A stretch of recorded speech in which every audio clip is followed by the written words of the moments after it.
Hello friends, welcome to my channel. আজ অনেক দিন পর আমার শাশুড়ি, আমার শ্বশুর আর আমি তিনজন মিলে বিকেল বিকেল বেরিয়ে পড়েছিলাম।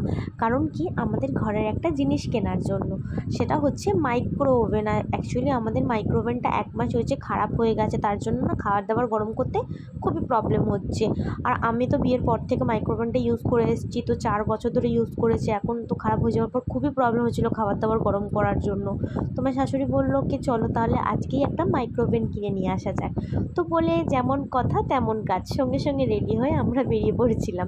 দোকানে আসার পর এদের সাথে আমরা ডিসকাস করছিলাম যে কোনটা নিলে ভালো হবে, কোনটা লং লাস্টিং চলবে, কোনটা অনেক বছর ভালো থাকবে।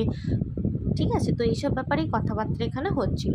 তারপর দেখো এই টিভিগুলো, এটা হচ্ছে 55 ইঞ্চি টিভি। আমার তো এই টিভিগুলো দিয়ে আমি চোখে সরাতে পারছিলাম না, আমার এত পছন্দ হয়েছে। আর জানো, আমি এখানে দাঁড়িয়ে দাঁড়িয়ে এই কুলারটাকে অন করে ফেলেছিলাম। আমি বুঝতে পারিনি অন হয়ে যাবে, আমি তো খুব জোর ভয়ও পেয়ে গেছিলাম। কিন্তু ওরা বললো কোনো ব্যাপার না, এখানে বসে বসে তোমরা কুলারের হাওয়াই খাও। তারপর আমরা বসে বসে হাওয়া খাচ্ছিলাম। তারপর জানো, এই ফ্রিজটাও আমার খুবই পছন্দ হয়েছিল, কারণ এটা 4টে ডোর ছিল।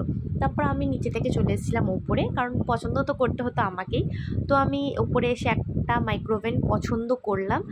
এতগুলো মাইক্রোওভেন ছিল, সব কটাই পছন্দ হচ্ছিলো, তার মধ্যে আমি একটা পছন্দ করলাম। একটা সিলেক্ট করার পরে তো ওটাই ফাইনাল হয়ে গেছে, ওটাই নেব। তো তোমরা কোনটা নিয়েছি সেটা জানার জন্য পরের ভিডিওর জন্য ওয়েট করো। ততক্ষণ ভিডিওটা ভালো লাগলে লাইক কমেন্ট শেয়ার করো। Tata, bye bye.